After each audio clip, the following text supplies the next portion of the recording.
Madam আপনি আসেন না, ম্যাডাম এমনি সামনে কিভাবে থাকেন আপনি?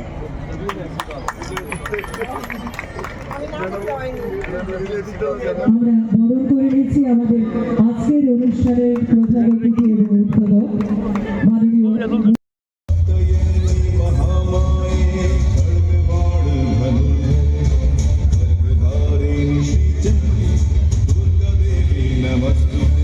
একটা প্রজেক্ট আমরা করেছি, 10 জনকে আর্থিকভাবে আমরা তাদেরকে সাহায্য করেছি।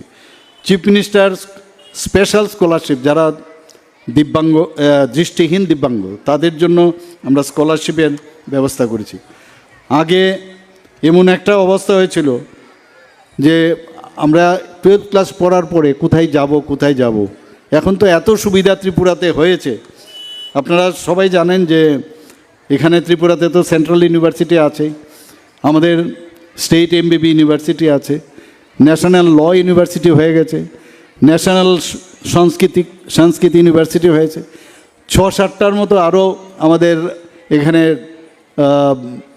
যে প্রাইভেট ইউনিভার্সিটি এসেছে। এখানে মেডিকেল সিট আগে আমাদের সময়ে 10টা থেকে 12টা 13টা ছিল, এখন 350টা মেডিকেল সিট হয়েছে এমবিবিএস, এবং আগামী দিন আরও 100টা সিট হওয়ার জন্য চেষ্টা করছি। আরেকটা মেডিকেল কলেজ, তাদেরকেও আমরা জায়গা দিয়েছি।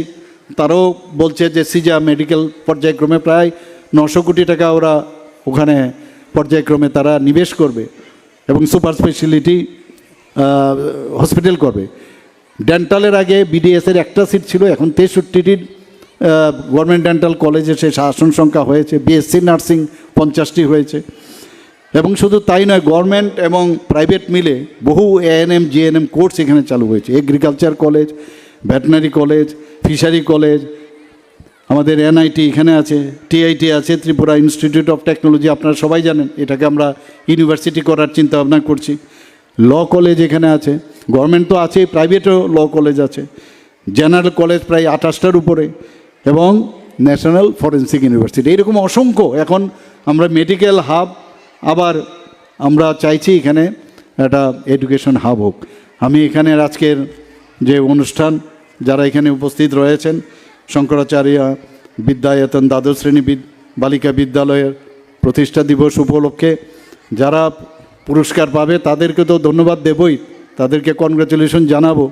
যারা পায়নি তাদেরকেও বলবো যে তারাও যেন উৎসাহিত হয় এবং আগামী দিন তারাও যেন একটা হেলদি যে কম্পিটিশন সেটা হোক, এবং এই স্কুলের উত্তরোত্তর শ্রীবৃদ্ধি ঘটুক, সে আশা রেখে আমার কথা বলা।